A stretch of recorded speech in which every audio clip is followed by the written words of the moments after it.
চিতই পিঠা খাওয়ার জন্য আপনাদেরকে আর ৩০০ ফিট যেতে হবে না, কারণ আজকে আমি ৩টি মজার ভর্তা সহকারে নরম তুলতুলে ফুলকো চিতই পিঠার রেসিপি শেয়ার করেছি, তাও আবার সকল রকমের টিপস সহকারে। আসসালামু আলাইকুম everyone, welcome to Apsara's mini kitchen. এইরকম জালিদার ফুলকো নরম চিতই পিঠাগুলো আমি তৈরি করেছি বাজারের কিনা শুকনো চালের গুঁড়া দিয়েই। আর এই চিতই পিঠাগুলো আপনারা দুধে ভিজাতে পারবেন, মানে দুধ চিতইও তৈরি করে নেওয়া যাবে। প্রথমে একটা মিক্সিং বোলে নিয়ে নিচ্ছি ৩ কাপ শুকনো চালের গুঁড়া। এরপর এখানে দিয়ে দিচ্ছি হাফ চা চামচ লবণ। চালের গুঁড়ার সঙ্গে লবণটাকে ভালো করে মিশিয়ে নিচ্ছি। এরপর এখানে দিয়ে দিব আমি ৩ কাপ গরম পানি। গরম পানিটা এমন হবে কুসুম গরমের চেয়েও একটু বেশি গরম, তবে আবার একদম ফুটন্ত গরম পানি না। ৩ কাপ পানি আমি একসঙ্গে দিব না, আমি অল্প অল্প করে দিব আর মিশাতে থাকবো। এখন দেখতে পাচ্ছেন এখানে খুবই ঘন একটা ব্যাটার তৈরি হয়েছে। এখন আর কোনো পানি দিব না, পানি যদি লাগে আমি আবার পরে দিব। এখন হাতের সাহায্যে বা হ্যান্ড হুইস্কের সাহায্যে এই ব্যাটারটাকে আমাদের বেশ কিছুটা সময় ধরে এইভাবে ফেটিয়ে নিতে হবে। খুব বেশি ভালো হয় যদি আপনারা এই কাজটা হাতের সাহায্যে করেন। আমি ২ থেকে ৩ মিনিটের মতো এইভাবে ফেটিয়ে নেওয়ার পর একটা ঢাকনা দিয়ে ঢেকে রেখে দিব ২০ মিনিটের জন্য। যেহেতু এগুলো শুকনো চালের গুঁড়া, তাই এগুলোকে ভিজার জন্য সময় দিতে হবে। এখন আমি ভর্তার প্রিপারেশনে চলে যাচ্ছি। প্রথমে একটা প্যানে আমি সামান্য একটু তেল দিয়ে দিচ্ছি। এরপর আমি দিয়ে দিচ্ছি ৫ থেকে ৬টা বাঁশপাতা শুটকি, দিয়ে দিচ্ছি রসুনের কোয়া আর দিয়ে দিব শুকনো মরিচ। এগুলোকে একটু তেলের সঙ্গে ভেজে নিব কয়েক সেকেন্ড। কিছুক্ষণ ভেজে নেওয়া হয়ে গেলে এবার আমি এখানে সামান্য একটু পানি দিয়ে দিব শুটকিগুলো সিদ্ধ হয়ে যাওয়ার জন্য। এটা কিন্তু চ্যাপা শুটকি না, তাই এটা সিদ্ধ হতে একটু সময় লাগে। অল্প করে একটু পানি দিয়ে দিলে রসুনের কোয়াগুলো সিদ্ধ হয়ে যাবে, মরিচগুলো সিদ্ধ হবে আর শুটকিটাও ভালোভাবে সিদ্ধ হয়ে যাবে। পানিটা শুকিয়ে গেছে আর এগুলো কিন্তু ভালোভাবে সিদ্ধ হয়ে গেছে। আমি কিছু সময়ের জন্য আর একটু টেলে নিচ্ছি এভাবেই, যেন কোনো রকমের পানি না থাকে। এবার ধনিয়া পাতার ভর্তার জন্য একটা প্যানে সামান্য একটু তেল দিয়ে দিচ্ছি। এরপর এখানে দিয়ে দিব বেশ অনেকগুলো ধনিয়া পাতা কুচি। ৩ থেকে ৪টা দিয়ে দিচ্ছি কাঁচা মরিচ, দিয়ে দিচ্ছি ৫-৬টার মতো রসুনের কোয়া আর দিয়ে দিব এখানে পেঁয়াজ কুচি। লবণও দিয়ে দিচ্ছি সামান্য একটু। এরপর এই সব কিছুকে আমি ২ মিনিটের মতো ভেজে নিব। খুব একটা বেশি সময় ধরে ভাজবো না, ধনিয়া পাতার কালারটা যেন চেঞ্জ না হয়ে যায়। খুব বেশি সময় ধরে ভাজলে কিন্তু ধনিয়া পাতা থেকে বেশ অনেকটা পানি বের হয়ে এগুলো একদমই চুপসে যাবে। যেহেতু এই ভর্তাগুলো খুবই স্পেশাল, তাই এগুলোকে আমি পাটায় বেটে নিব, কারণ পাটায় বাটা ভর্তা কিন্তু অনেক বেশি মজা হয়। প্রথমে আমি ধনিয়া পাতার ভর্তাটা বেটে নিয়েছি। এই ভর্তাটা বাটা হয়ে গেলে এখানে একটু কাঁচা সরিষার তেল দিয়ে এগুলোকে মেখে নিব। এরপর করব আমি সরিষার ভর্তা। এখানে আমি কিছু সরিষা খুব ভালোভাবে ধুয়ে পানিটা ঝরিয়ে নিয়েছি।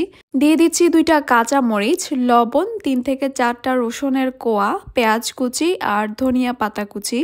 তারপরে সবকিছুকে একসঙ্গে বেটে নিলেই তৈরি হয়ে যাবে চোখে পানি আসা ঝাঁঝালো সরিষা ভর্তা। শুটকির ভর্তা করার জন্য ভেজে নেওয়া শুটকি, শুকনো মরিচ আর রসুনের কোয়াগুলো নিয়ে নিয়েছি। এরপর দিয়ে দিচ্ছি এখানে পেঁয়াজ কুচি, ধনিয়া পাতা কুচি, সামান্য একটু লবণ দিয়ে এগুলোকে বেটে নিলেই তৈরি হয়ে যাবে শুটকির ভর্তা।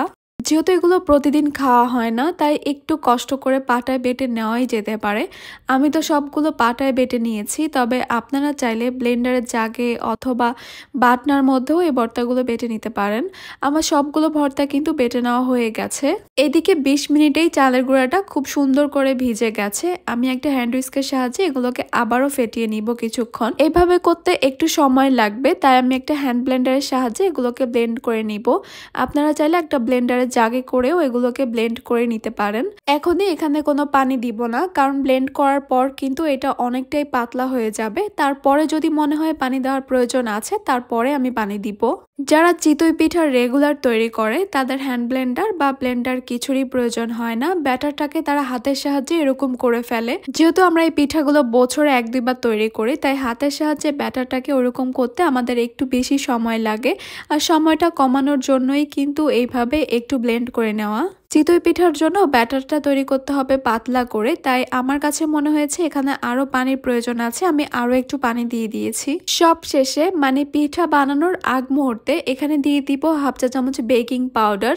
তারপর আবারও ব্যাটারের সঙ্গে বেকিং পাউডারটাকে খুব ভালো করে মিশিয়ে নিলেই তৈরি হয়ে যাবে চিতই পিঠার জন্য ব্যাটার।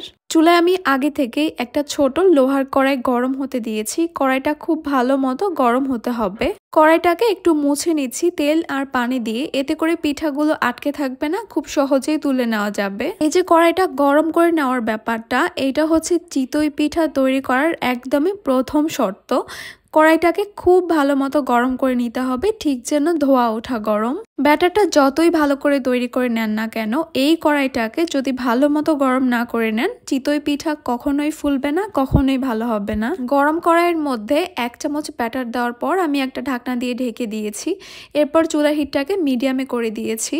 2 থেকে 2.5 মিনিটের মতো সময় লাগবে একটা বড় সাইজের পিঠা তৈরি হতে। আমার এই পিঠাটা খুব বেশি বড় না, আবার ছোটও না, আমার 2 মিনিটের মতো সময় লেগেছে।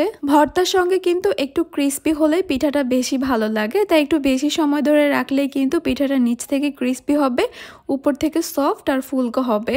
এই যে দেখেন, মাশাআল্লাহ পিঠাটা কতটা ফুলকো হয়েছে, আর উপরটা দেখেই বোঝা যাচ্ছে পিঠাটা অনেক ফুলকো আর ভিতরটা সফট হয়েছে, তবে নিচটা একটু ক্রিস্পি হয়েছে। আমি ঠিক এমন চিতই পিঠে চাচ্ছিলাম।